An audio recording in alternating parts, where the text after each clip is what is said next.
مکہ والوں میں سے آ گئے ہیں اور یہ ہماری ذات برادری یا ہمارے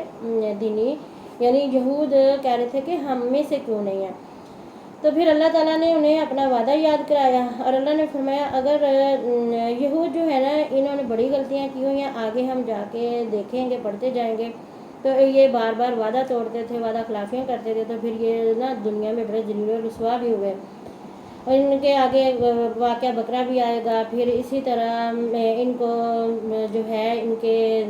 آبائی شہر یا گاؤں سے بھی، سرزمین سے بھی نکال دیا گیا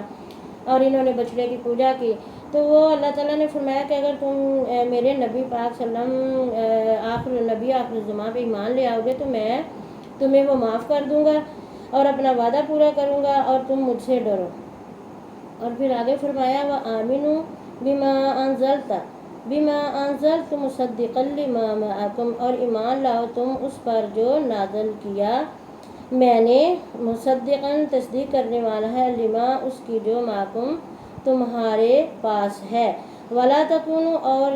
مت ہو جانا تم اولا پہل کافرن بھی کافر اس سے انکاری، ولا تشترو اور مت عوض لو بآیاتی میری آیات کا یا میری آیات کے بدلے میں ثمناً قیمت قلیلہ تھوڑی، وإیا اور مجھ سے ہی فاتقون تم ڈرتے رہو۔ اب یہاں اللہ تعالیٰ نے فرمایا کہ میں نے تمہیں کہا تھا کہ ایمان لے آنا، اب تم ایمان لاؤ، تم نے وعدہ کیا تھا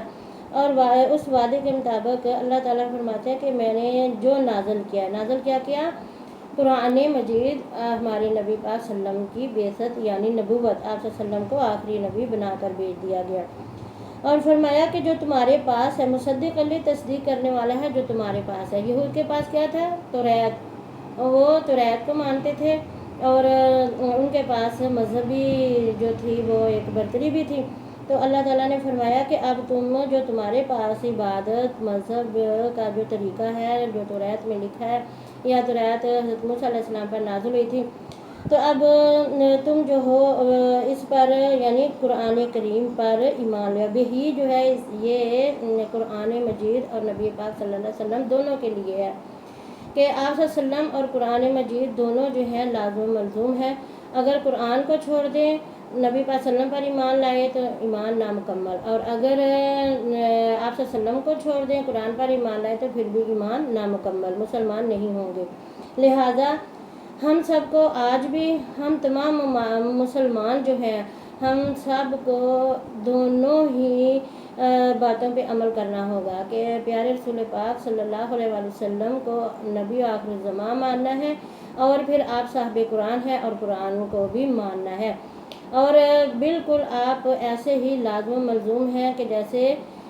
زندگی کے ساتھ ہماری سانس چل رہی ہے، سانس کے ساتھ زندگی ہے، زندگی کے ساتھ سانس ہے، جیسے ہی سانس ختم ہوئی ایسے ہی زندگی ختم ہو گئی۔ تو ہمارا ایمان بھی اسی طرح ہے کہ ہم آپ صلی اللہ علیہ وسلم اور قرآن پاک دونوں کو مانیں گے تو ہم مسلمان ہیں، اور اسی طرح اللہ تعالیٰ نے یہود کو بھی فرمایا کہ تم نے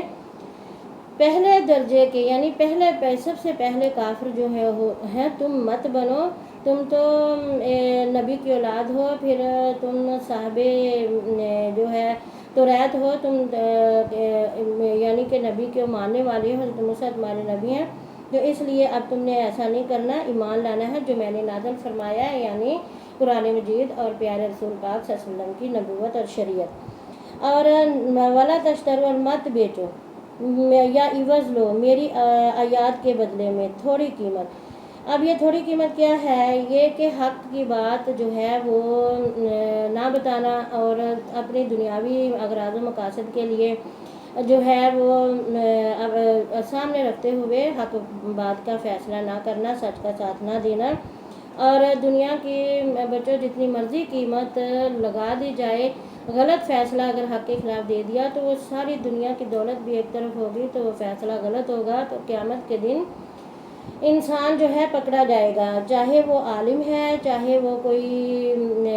کسی بھی قسم کا کوئی عہدیدار ہے یا کوئی انسان ہے، اگر اس نے حق بات کی تصدیق نہ کی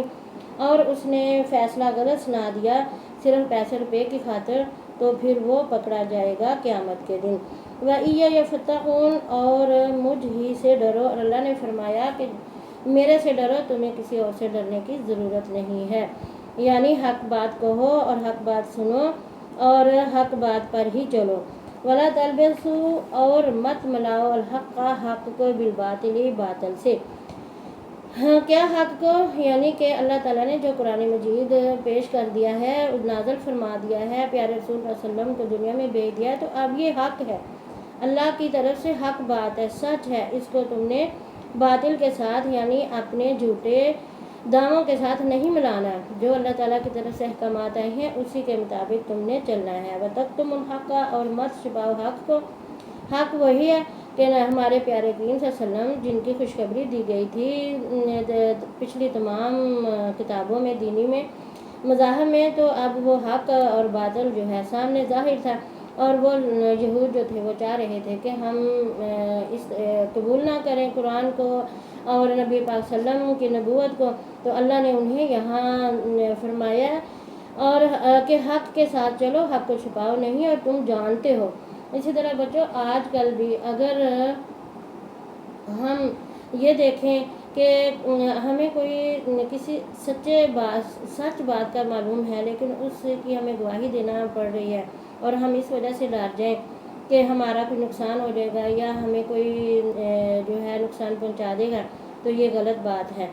ہم نے حق کو حق جاننا ہے، اور جو بندہ، جو انسان، جو عالم یا کوئی اور ایسا انسان جس کے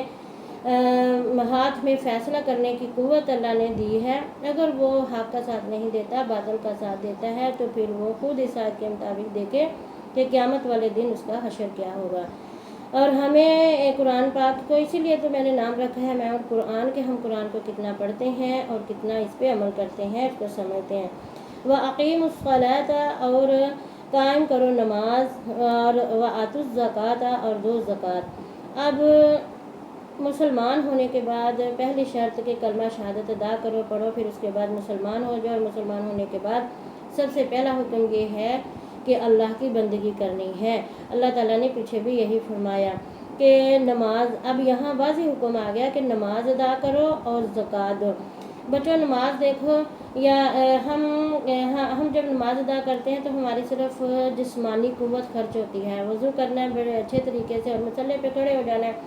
ہمیں کوئی بھی پیسہ، کوئی رقم خرچ کرنے کی ضرورت نہیں پیش آتی، اور یہ بدنی عبادت ہے۔ اور بچوں، ہمیں نماز جو ہے یہی ہمارے درمیان اور کافر کے درمیان فرق کرتی ہے۔ پیارے رسول پاک صلی اللہ علیہ وسلم کا فرمان ہے کہ مسلمان اور کافر کے درمیان نماز واضح فرق کرتی ہے۔ جس نے اسلام قبول کیا پھر وہ مسلمان ہوا، تو اب مسلمان پہ پہلا فرض کیا ہے کہ وہ اللہ تعالیٰ کی بندگی کرے، نماز ادا کرے۔ کافر جو ہے وہ تو نماز ادا کرتا ہی نہیں ہے، اسے کیا معلوم کہ اللہ کے سامنے بندگی کیسے کرنی ہے، سجدہ کیسے کرنا ہے۔ تو اللہ نے مسلمان ہونے کے بعد اپنا پہلا حق جو ہے وہ بتایا کہ نماز ادا کرو۔ اور دوسری بات یہ کہ زکوٰۃ دو۔ زکوٰۃ جو ہے، نماز بالکل فری میں ہے، اس میں کوئی پیسہ خرچ نہیں ہوتا، جہاں بھی نماز کا وقت ہو جاتا ہے تو آپ جہاں کہیں بھی ہیں وضو کریں اور نماز ادا کر لیں۔ بچوں، میں آپ سے اس لیے کہتی ہوں کہ آپ نے نماز نہیں چھوڑنی، چاہے فرض ادا کر لیا کرو، سنت پھر آہستہ آہستہ آپ کی جب روح نماز میں پکی ہو جائے گی تو آپ انشاءاللہ سنت اور نوافل بھی ادا کریں گے، اور ہمیں کرنے بھی چاہیے۔ اور پھر اللہ تعالیٰ نے فرمایا کہ زکوٰۃ، اب زکوٰۃ جو ہے یہ امراء پہ ہے، امیر لوگوں پہ، دولت مند لوگوں پہ ہے، غریبوں پہ اس کا کوئی نہیں حکم، کیونکہ غریب تو اپنی زندگی مشکل سے گزارتا ہے، اس لیے ان غریبوں کو اللہ تعالیٰ نے معاشرے میں اسٹیبلٹی پیدا کرنے کے لیے فرمایا کہ امیر جو ہیں وہ اپنی دولت سے زکوٰۃ ادا کریں۔ اور پیارے رسول اللہ صلی اللہ علیہ وسلم کا فرمان ہے کہ زکوٰۃ ادا کرنے سے مال پاک ہو جاتا ہے، یعنی اس میں برکت آ جاتی ہے اور اضافہ ہو جاتا ہے، اور شیطان لعین جو ہے نا، یہ زکوٰۃ دینے سے انسان کے دل میں بڑے بڑے خدشے ڈالتا ہے، کہتا ہے ہائے ایم ہی دے دیں، اتنی محنت کی اور دوسروں کو دے دیں، اور ایسا نہیں کرنا چاہیے۔ جو میرے سامعین مجھے سنتے ہیں، میری بہنیں بھائی، ان کو بھی یہ سمجھنا چاہیے کہ زکوٰۃ دینے میں ڈرنا نہیں چاہیے، کیونکہ زکوٰۃ جو ہے یہ ہمارے مال کا ایک قسم کا وہ حصہ ہے کہ جس میں اگر ہماری کوئی تھوڑی بہت کوتاہی ہو جاتی ہے نا تو اللہ تعالیٰ پاک کر دیتا ہے، معاف کر دیتا ہے، لیکن حرام کے مال سے زکوٰۃ نہیں دی جاتی۔ مثلا سود ہو گیا یا کسی کا مال غبن کر لیا اور پھر اسے اتنی بڑی بڑی زکوٰتیں دے کے اپنی دنیاوی نام ڈنکے بجوانے، زکوٰۃ یہ نہیں ہے۔ زکوٰۃ وہ ہے کہ حلال کا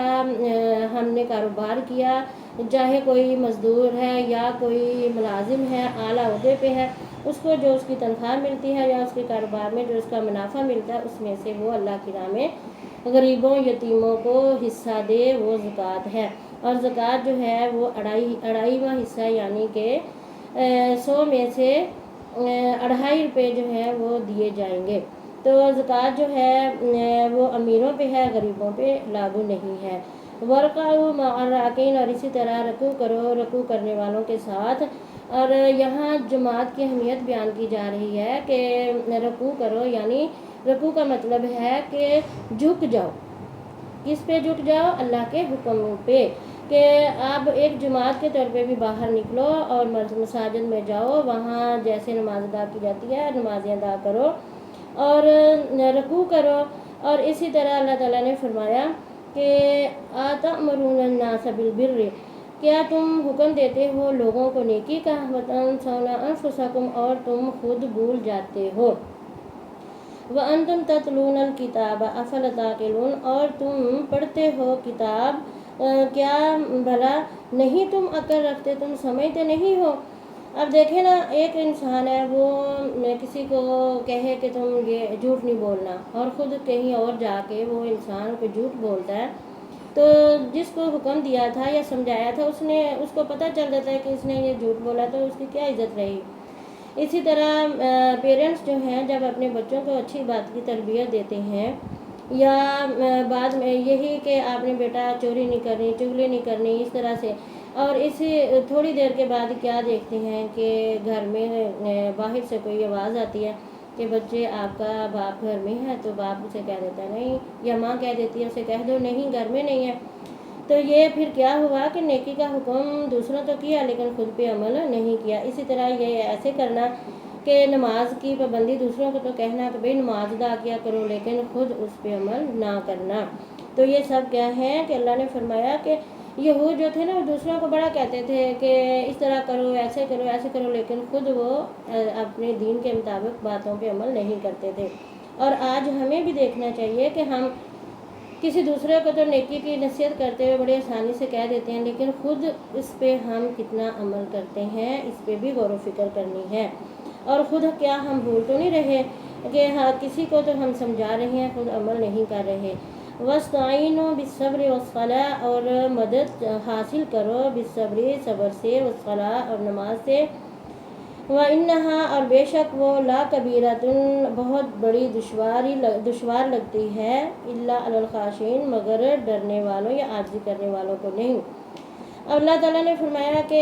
اب جب تم نے لوگوں کو اچھی باتوں کا کہنا شروع کیا ہے، یعنی یہ آپ سمجھ لیں کہ ایک داعیہ تبلیغ یا داعیہ اسلام جو مبلغ ہے، جب وہ کسی کو تبلیغ کرتا ہے یا اچھی بات پہنچاتا ہے تو وہ خود پہ کتنا عمل کرتا ہے وہ بھی دیکھنا ہے۔ اور پھر جب ایک داعی کو یہ چاہیے، سب سے پہلے اس کا عمل یہ ہے کہ اللہ نے بھی فرمایا کہ جب تم اللہ کی راہ میں نکلے ہو تو اب صبر کرنا پڑے گا۔ اللہ تعالیٰ سے صبر مدد مانگنی ہے، کیسے؟ صبر کے ساتھ، کیونکہ جب اللہ کا دین پھیلانا ہے تو پھر لوگوں نے باتیں بھی سنانی ہیں، بعض تو بڑے رسوا کر دیتے ہیں۔ اور یہ میرے ساتھ بڑی دفعہ معاملہ ہوا ہے کہ جب میں کسی کو کہتی ہوں نا آؤ میرے گھر میں ہم قرآن پڑھیں گے، درس قرآن کریں گے، پیارے رسول اللہ صلی اللہ علیہ وسلم کی زندگی مبارک پہ جب میں لیکچر دیتی ہوں تو بعض عورتیں مجھے بہت زیادہ ہرٹ بھی کرتی ہیں، لیکن میں ہرٹ ہونے کے باوجود بھی میں لگی رہتی ہوں، دل ٹوٹ بھی جاتا ہے، بہت دفعہ دل ٹوٹتا ہے، لیکن پھر میں کہتی ہوں نہیں، یہ تو میرے نبی پاک صلی اللہ علیہ وسلم کا حکم ہے اور یہ میرے نبی پاک صلی اللہ علیہ وسلم کی میراث ہے، میرے اللہ تعالیٰ نے مجھے یہ قرآن کا علم دیا ہے تو میں نے اس کو نہیں چھوڑنا۔ اور مبلغ ہونے یا داعی بننے کے لیے سب سے پہلا کام صبر کا ہے کہ ہم نے صبر کرنا ہے دوسروں کی باتیں سن کے۔ اور پھر صبر کس طرح کرنا ہے؟ نماز بھی ادا کرنی ہے، صبر کے ساتھ نماز ضروری ہے، ہم نے نماز ادا کرنی ہے۔ یہ نہ سمجھا کریں کہ ہم نماز پڑھیں گے تو ہمیں کوئی کیا کہے گا، پہلے تو ہم پڑھتے نہیں تھے، تو جو پہلے ہو گیا وہ ہو گیا، اللہ نے اب توفیق دی ہے اور اللہ کا علم سیکھا ہے تو ہمارے دل میں شوق پیدا ہوا ہے کہ ہمارے اللہ نے ہم سے راضی ہو جانا۔ تو اس لیے جو میرے سامعین سنتے ہیں، میری بہنیں، میرے بھائی، تو اگر وہ بھی اس طرف آئیں تو انہیں دل چھوٹا نہیں کرنا، انہوں نے بھی اس آیت کے مطابق صبر بھی کرنا چاہیے اور پھر نماز بھی ادا کرنی ہے، نماز بالکل نہیں چھوڑنی۔ اور نماز جو ہے یہ بہت بھاری لگتی ہے کن لوگوں پہ؟ وہ لوگ جو نماز کو اہمیت نہیں دیتے، یا نماز جو ہے وہ منافق پہ بھاری لگتی ہے کہ وہ باتوں میں تو بڑی اونچی اونچی باتیں دعوے کرے گا، لیکن جب عمل کی بات آئے گی تو وہ عمل نہیں کرے گا۔ اور نماز جو ہے 2 یا 3 اوقات کی نماز بچوں، میرے بھائیوں، میری بہنوں، میرے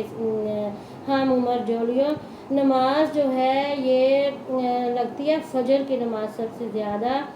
بھاری لگتی ہے ان لوگوں کو جو راتوں کو جاگتے ہیں اور اپنی نیند خراب کرتے ہیں اور صبح اٹھتے نہیں اور نماز ادا کرنے کو دل نہیں کرتا۔